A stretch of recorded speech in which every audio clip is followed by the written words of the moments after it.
ganito po yung kalagayan ni Raymark kung nasa bahay po siya. Ayan, 1 week na po siyang ganyan. Pinipilit ko nga po siya niyang magpa-admit na kasi naawa na ako sa kalagayan niya. Sobrang payat niya na, kaso ay ayaw naman po niya at natatakot daw siya. Sabi ko ay lakasan yung loob niya. Ayun, sa bandang huli po, pumayag din naman at ito po, sinamahan ko po siya sa ospital para magpa-admit. Ayan, kung napapansin niyo po, talagang mahinang-hina po siya dyan. Ayan, nandito po nga kayo sa ospital kasama sa Raymar. I-admit po siya. Bigyan na siya ng papel. Sobrang bumagsak po kasi yung katawan niya. Hanggang ngayon, hindi pa rin siya magaling. Kung napapansin niyo po ay sobrang po yung pinayat niya. Halos kalahati ay nawala. Tapos sobrang dilaw yung mata niya. Yan, nagdilaw po yung mata niya. Sobrang dilaw. Sabi nga po ng nurse na nag-aano sa kanya ay kailan daw po nag-start yung paninilaw ng mata niya.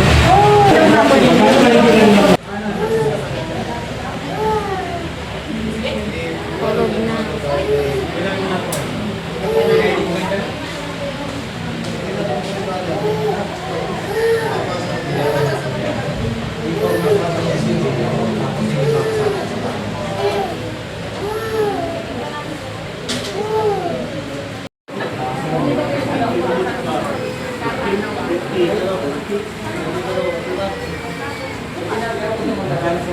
Kumagal anak ko.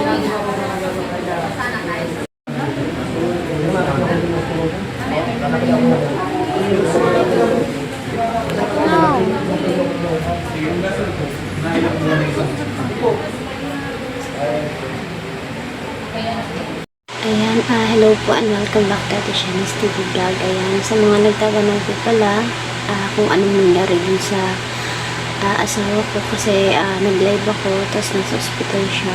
Marami din nag-comment bakit nasa ospital, bakit naka-admit, ano bang nangyari. Nagkaroon po kasi siya ng liver disease sa kidney po. Karoon po siya ng infection at kailangan po niya ng mahabang gamutan. Hanggang ngayon po naka-admit na siya. Naka-admit pa rin po siya doon. Lahat po ng test, sinuri sa kanya, ihi, dugo, tae, tapos in-ultrasound din yung tiyan niya. Tapos kailangan naman din siyang isalang sa CT scan kasi naninilaw rin po siya. Yung mata niya, as in nung dinala namin siya sa ospital is dilaw na dilaw yung mata niya. Kaya ayan, sa mga nagtatanong po, parang siyang liver infection, ganun.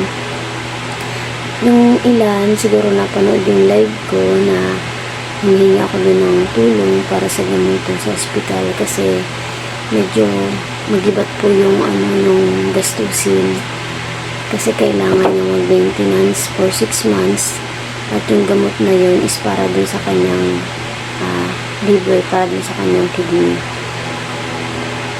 Kumbaga po para bumalik sa normal. Ang problema po namin is sa ospital is walang libreng CT scan. Kaya ang ginawa ko po, lumakad ako sa mga government na pwede hingan ng tulong. Lumapit ako sa DSWD. Tapos, yung pong Malasakit and PhilHealth, ayan po yung kaya po maisisidis ka na sa Raymar. Tapos ang pinaka problema lang po namin is yung contrast na bibilhin. Kailangan daw yung iturok sa kanya. Kala po namin is worth of 100 plus lang, ganun. Tapos nang binigay na sa amin yung reseta, tapos inabot na namin sa butika, nagkakahalaga pala siya ng 3,550. Kaya na-postpone yung CT scan niya.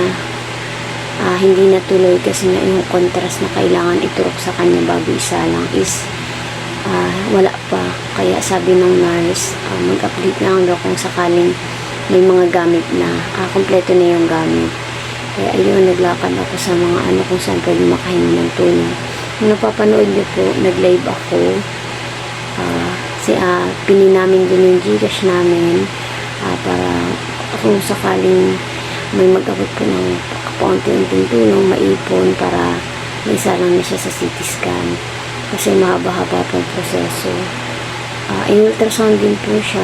Yung findings niya naglabas na. Yun na nga yung iniinuman niya ng gamot. ang inuman niya ng gamot ay good for 6 months po para bumalik sa normal yung atay niya, para bumalik sa dati.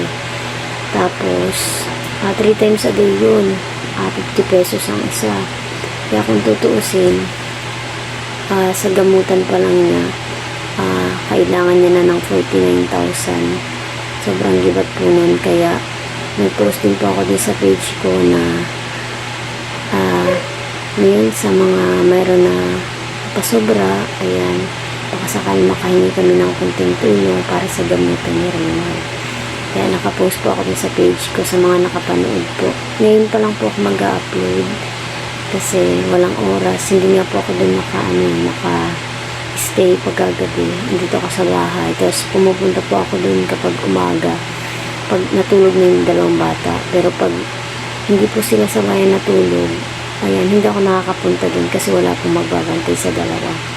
Ayan, sa ngayon po, sa kasalukuyan, naka-admit pa rin po siya dun. Tapos, ang bantay sa kanya ay yung kapatid niya. Biruin niyo po, kailangan niya ng 49,000 para yung gamot na ma-maintain niya kasi hindi po pwedeng hindi niya inumin kasi pwedeng mag-cause pa ng ibang infection kapag pinabayaan niya yung nararamdaman niya ngayon. At sa mga nais po palang mag-abot ng tulong or magbigay ng tulong, ayan, i-comment ko po sa baba yung Gcash number ko at maaari niyo pong sendan. Sa konting halaga po ay pag naipon po namin yun ay malaking tulong na rin po yun. Lalo na ngayon ay kaya hindi pa po siya makakapagtrabaho kapag lumabas siya ng ospital. Kailangan niya ng pahinga. Yung bunso ko nga po tinuturuan ko na siyang magdede sa bote kasi hindi pa siya marunong magdede sa bote.